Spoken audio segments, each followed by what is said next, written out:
Obviously, as you've now heard today, we announced a significant change to the leadership of our baseball operation. The decision was not made lightly or easily, particularly given the deep respect we have for Chaim's character and for the professionalism and integrity that he has brought to our organization over the past 4 years. We all know where we are in the standings. It's a painful reality that fans feel as deeply as we do.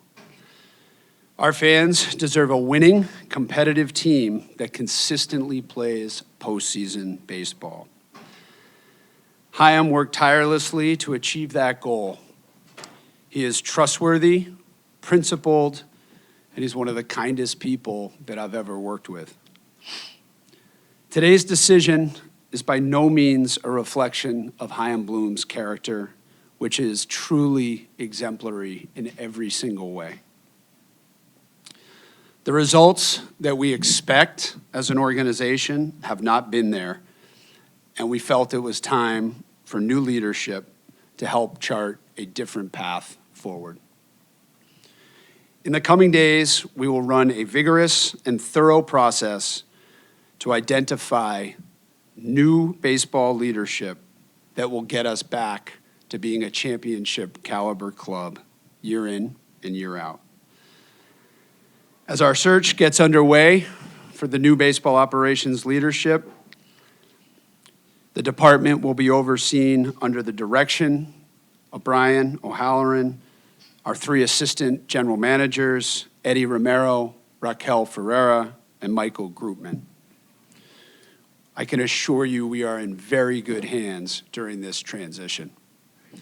In the coming days and weeks, we will all devote our collective energy to finding new leadership. And now I'll open it up for any questions. In terms of the on-field performance, where did you expect to be at this point when you hired 4 years ago? I think consistent with what we've been saying all along this year, we expected a team that would be in this thing and a postseason contender. And unfortunately, we all know we fell short of that. Sam, how much did the results after of what happened on the trade deadline and then after factor into this? It's an old cliche, we are in the results business, so results ultimately always matter. Were you surprised? The team was, a game and a half out of the trading deadline. Were you surprised you didn't do more to upgrade the pitching staff at that point? A lot of players in the clubhouse have been saying they need pitching. Yeah, I think it's not appropriate to sort of go back several months and analyze what went wrong. We've done a lot of that internally, so I think it's important that we just look forward now. I think there's been a lot of criticism about the decisiveness of the organization, kind of the ambition in terms of the player acquisition from outside of the organization. Do you feel like the Red Sox have been aiming high enough in terms of the players you guys have targeted from outside the organization? And how do you see that changing at all? We're aiming for World Series championships. That's it. That's the aim. That's the goal. That's why we're here. We're here to win championships. Our fans deserve World Series championships, as many as we can possibly win while we're here. We are not going to waste this opportunity. We're here to win, and we're here to be competitive, and that's what the Boston Red Sox are all about. This has been a new era of winning these past 2 decades, and that's why we're here. We've fallen short the last 2 years. We recognize that, but the goal, the commitment, has never wavered once, and we're here to win. So when you talk about that passion and wanting to win, how much does it factor in that you have other fan bases come in, take over Fenway Park, you have dollar seats available, like how it's been the business side of that, and also just the passion of the fan base of not letting it get to apathy. How much does that factor in? Look, like I said, we need to be competitive. We need to be playing for a postseason spot, playing meaningful games in September and playing baseball in October. Those are the expectations. And we're going to not rest until we're back at that stage. We own this. Look, this is a really painful day for a lot of reasons, especially the personal side of it. And there's blame to go around. There's blame on me, our ownership. There's blame for that on-field staff deserves blame. I'm sure some of the players would say they haven't performed up to expectations. We all fell short of our collective goal, so there's a lot of blame to go around. It's a really tough business. We felt we needed to make significant change with these two positions, and that's what we've done. When you do organizational analysis, why do you feel you've fallen short of that stated goal of being a contending West Region? That's a great question with probably a really long answer. I just say there's been many areas where we've fallen short at the big league level. Obviously, we've seen our defense, we've seen pitching struggle. So there's just a lot of areas where we need to improve. The good news is, as we look forward, I think we have gotten glimpses of this emerging new core of the Boston Red Sox. And you guys know I'm an eternal optimist. And as we go forward, I think there's a lot of great things to build on here. But we owe it to our fans to be decisive, aggressive, and clear about the mandate, which is to get back to playing baseball in October. Sam, when did this start becoming a real possibility and line of ownership? You know, I don't want to go back and rehash internal conversations. I just want to thank Chaim Bloom for his contributions to this front office. He'll leave a great indelible mark on this. He's got a lot of friends inside our offices in that clubhouse, so I want to thank him. But we felt the change was necessary, and so we made that change. When you guys hired him, you said focus a lot on the long term. Do you feel like 4 years was enough time to see out that vision? Yeah, I think we've always been consistent that trying to build that farm system, but win at the major league level has always been a priority. And obviously, last 2 seasons we haven't been there, so change was made. While the major league product hasn't been what you hoped, he was tasked with turning a farm system around, and they ranked 30th in 2019, and now Baseball America ranks them 5th.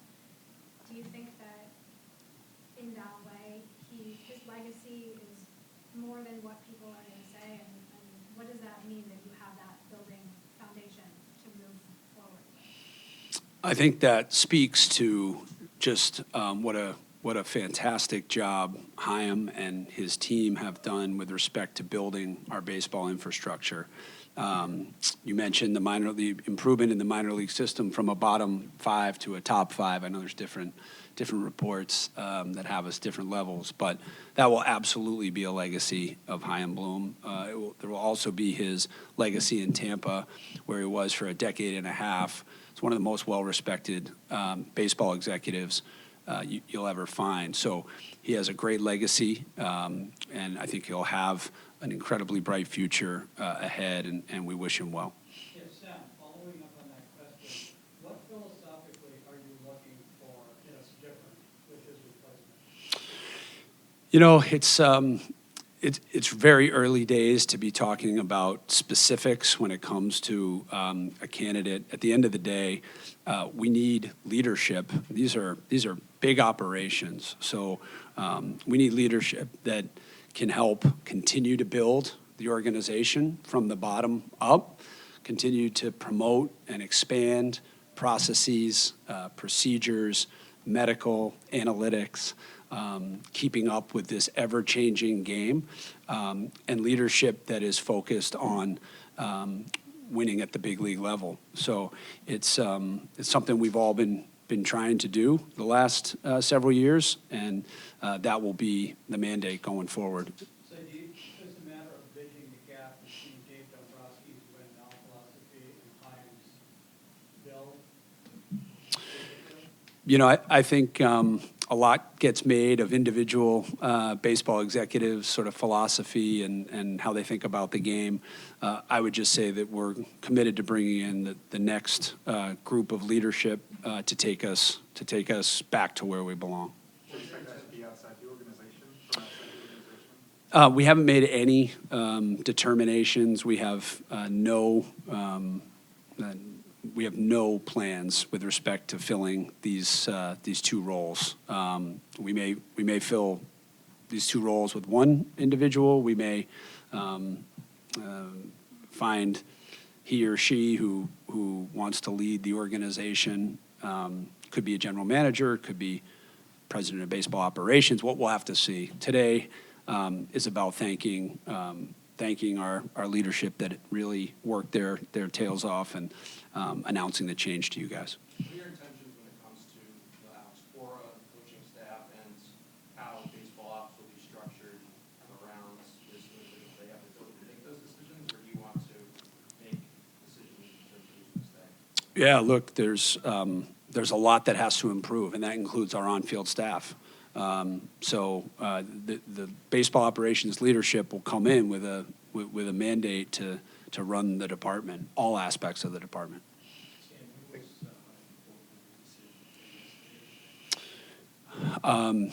John Henry and Tom Werner and I met with Chaim this morning.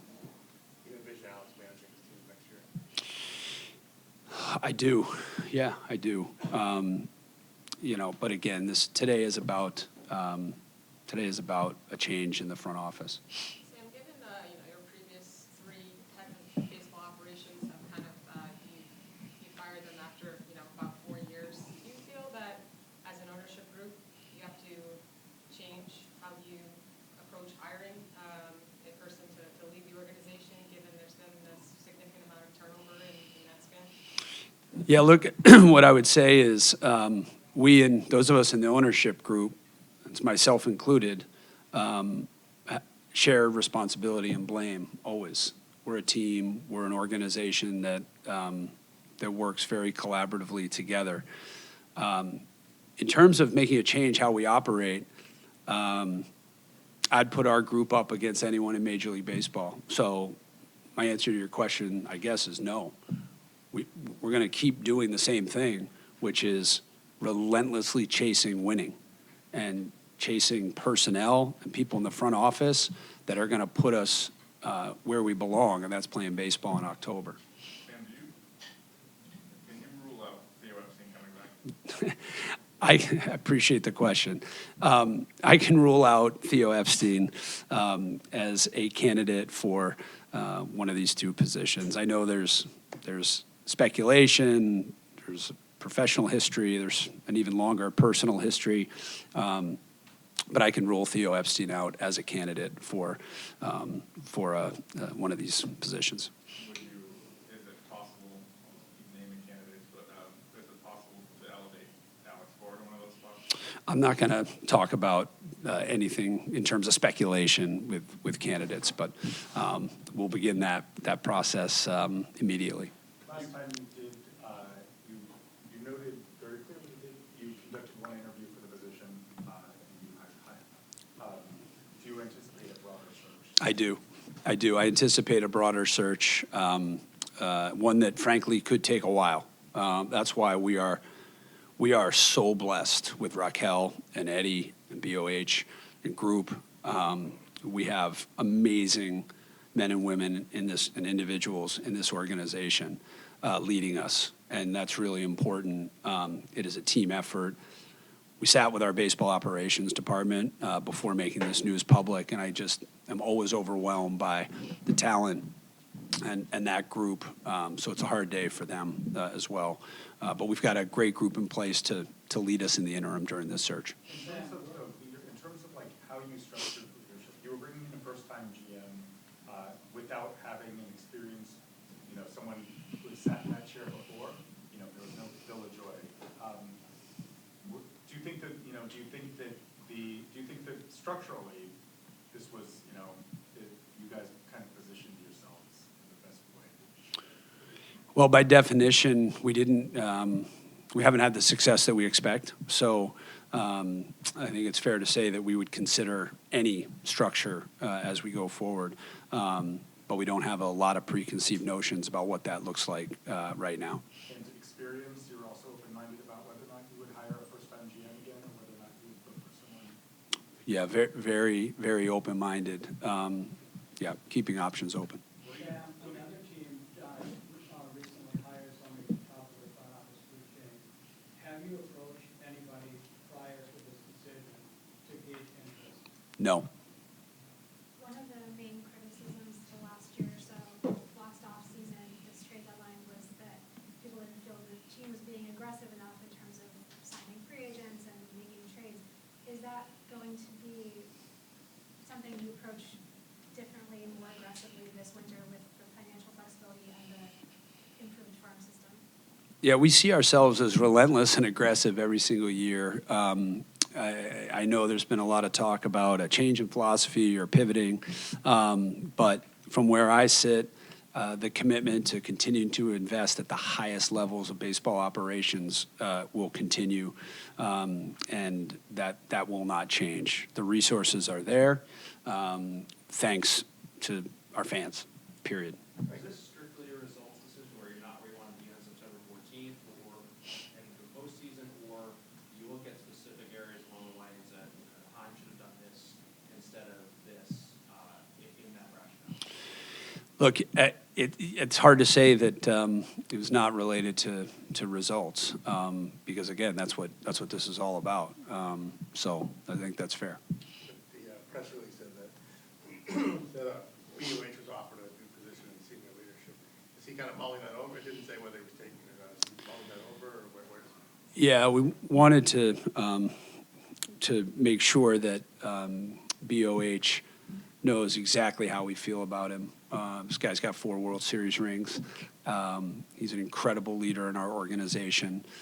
So we did offer him a position, a different senior leadership role, which I'm very, very hopeful he will accept and help lead us go forward. And we'll have more news on that at the appropriate time. But I also want to thank him in terms of how he handled today's conversation. So very, very hopeful, meaning like on the spot, he did not give you an answer about whether.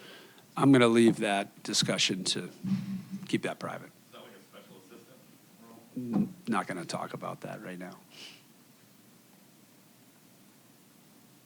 How would you assess Chaim's legacy here?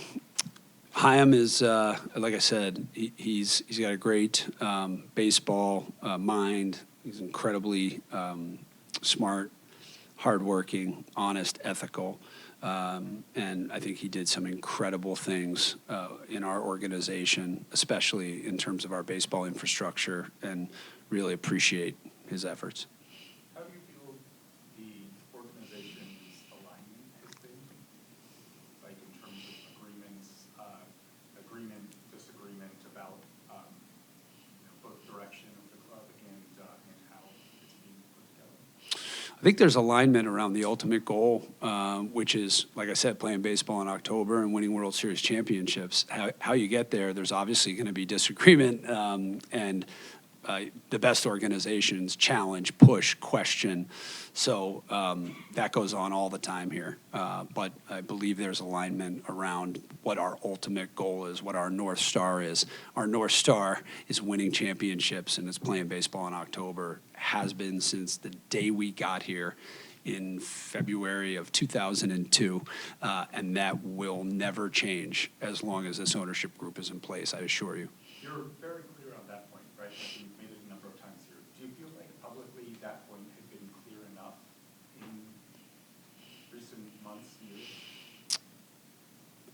If it hasn't, shame on me, shame on us, because that's our North Star.